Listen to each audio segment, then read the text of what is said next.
Merhaba arkadaşlar, kanalıma hoş geldiniz. Bugünkü örgü anlatımda bu güzel modelin anlatımını yapacağım. Bu modeli isterseniz bebek yeleklerinde, bebek süveterlerinde veya bebek battaniyelerinde kullanabilirsiniz. Hatta patik modellerinizde bile kullanabilirsiniz. Modelim çok güzel ama ipin renginden dolayı model kendini çok da göstermemiş arkadaşlar. Modelimizin katları yok. 3 sıradan oluşuyor. İstediğiniz kadar ilmek atarak başlayabilirsiniz. Modeli birkaç tane zincir üzeri sizlere göstermek istiyorum. 2 tane ip kullanıyorum. Bebe ipleri kullanıyorum ve 3,5 numaralı bir tane tunus tığı kullanıyorum.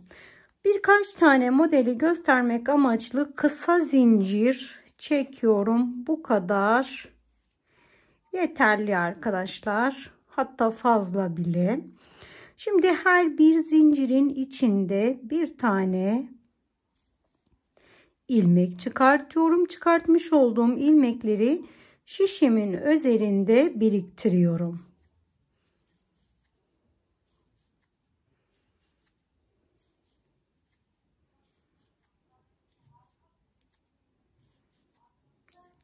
Bütün ilmeklerimi topladım. Geri dönme işlemini yaparken en baştaki dahil hepsini çift olarak çekiyorum.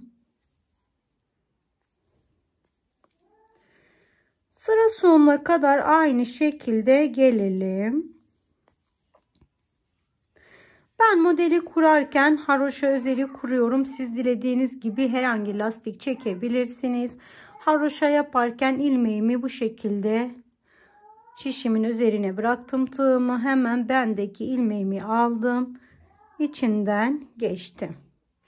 Tekrar aynı şekilde sıradaki ilmekten bu şekilde ipim benden yana tutuyorum.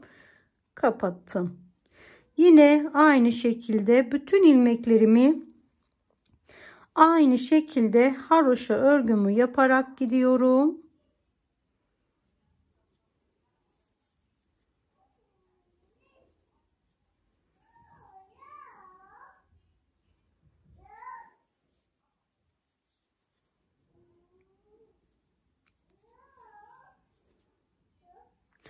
Modeli düz örgü üzerine, pirinç üzerine veya bir düz bir ters lastik üzerine de kurabilirsiniz. En sonunda bir tane ilmeğim kalana kadar bütün ilmeklerimi haroşa örgü olarak ördüm. Son bir tane ilmeğim kaldığında 2 katından ve düz örgü olarak ördüm. Tekrar aynı şekilde bütün ilmeklerimi çift alarak geri geliyorum. En sonunda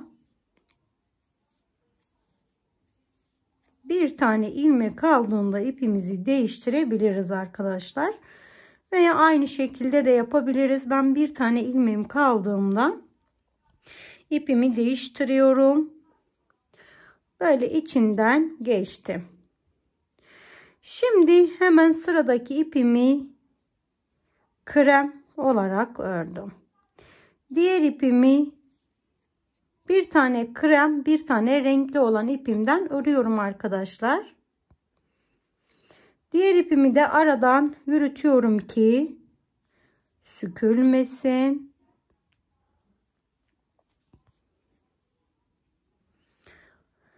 Sıra sonuna kadar bir tanesini açık, bir tanesini koyu renk olarak alıyorum.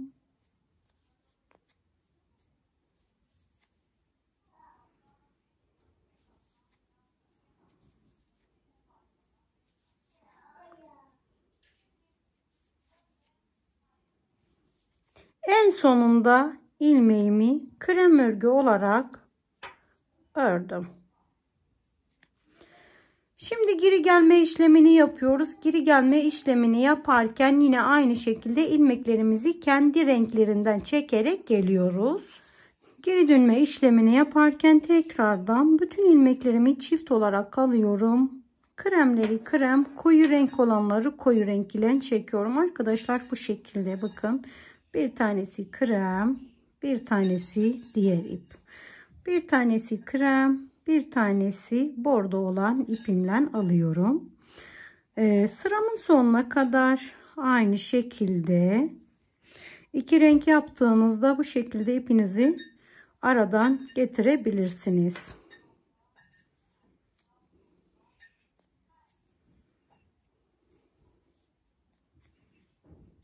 En sondaki ipimi bordo ile yaptım.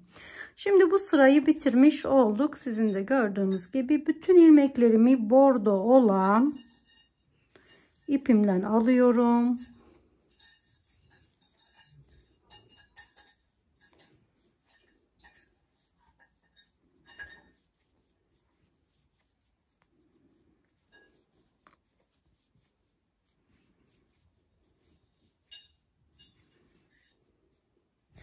En sondaki ilmeğimiz her zaman çift katından alıyorum ki kenar ilmeğimiz düzgün dursun. Şimdi tekrar bütün ilmeklerimi çift olarak alıyorum ve sıramın sonuna kadar geliyorum.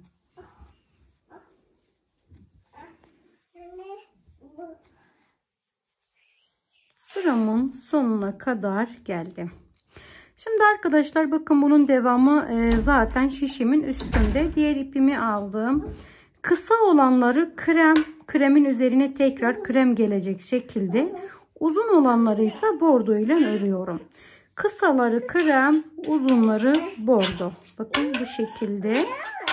Sadece buna dikkat etmeniz yeterli. Kremin üstüne tekrar krem geliyor. Bordonun üstüne bordo. Kısa olanların üstüne kendi renkleri geliyor her zaman. Uzunları da aynı şekilde. Sıra sonuna kadar bu sırayı tamamlayalım.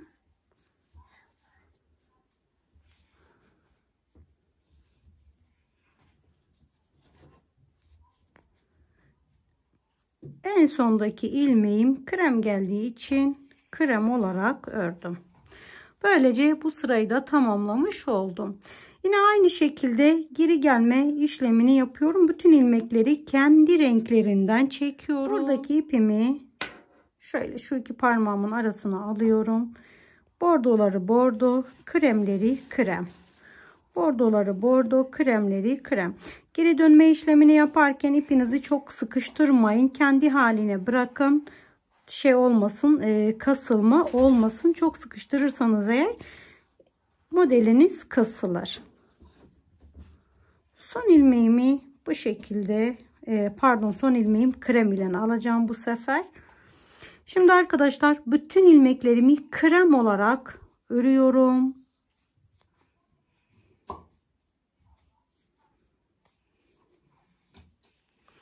Bir sırada tümünü bordo olarak örüyorum. Bir sırada ise tümünü krem olarak örüyorum.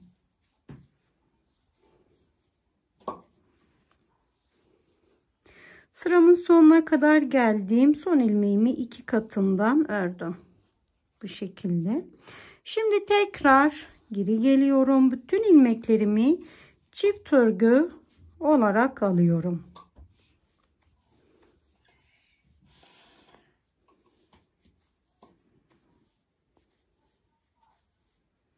Şimdi son ilmeğimi bordo olan ipimden aldım. Kenardaki ilmeğim bordo olacak. Uzunun üstüne tekrar krem yapıyorum. Bakın arkadaşlar uzunun üstüne kendi renginden yapıyoruz her zaman. Aradakileri de öbür renginden yapıyoruz. Kısa olanları bordo yapıyorum. Kremleri krem ile. Şimdi tekrar sıra sonuna kadar aynı işlemi yaparak ilerliyoruz.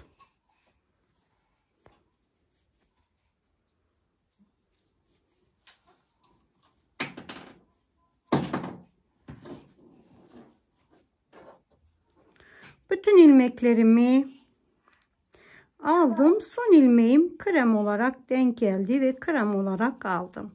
Tekrar ikisini birlikte sıradaki ilmeğimde krem olduğu için krem ile ördüm. Yine geri geliyorum. Bir taneyi kremle, bir taneyi bordoyla. Kremi krem, bordoları bordo ile çekelim.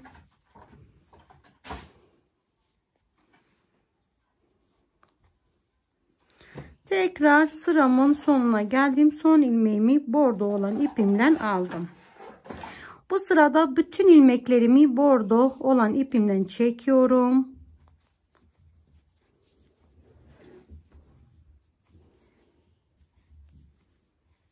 Anne.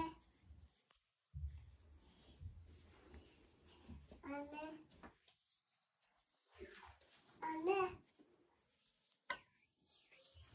Son ilmeğimi 2 katından olarak ördüm. Arkadaşlar modelimiz bu şekilde. Şimdi tekrar modelimiz sıra sonuna kadar hepsini çift örgü alarak geliyorum.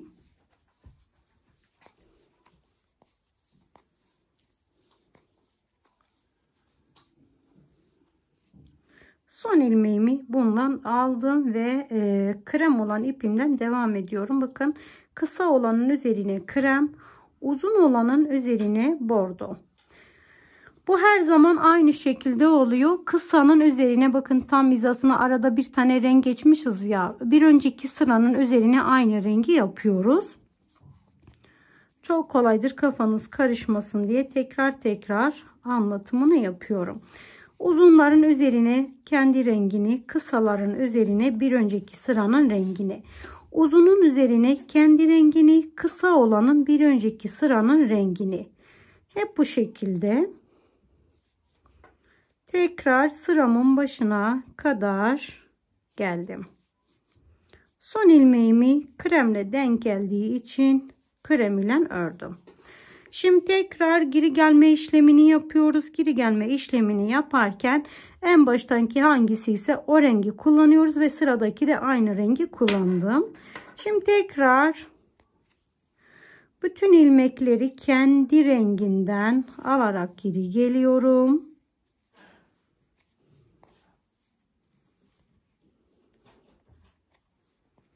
Şimdi bu sırayı krem olarak devam edeceğim için son ilmeğimi de krem olarak ördüm.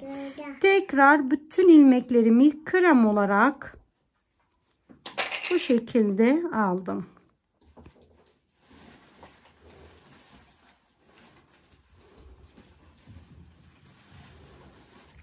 Bu modeli kalın ve koyu renklerle yaparsanız, yani bir renginiz açık bir tanesi koyu olursa model daha kendini güzel gösterir. İnce ip de çok da güzel olmaz. Belki kasılma olur. Arkadaşlar modelimiz bu şekilde sürekli aynı sıranın tekrarından oluşuyor.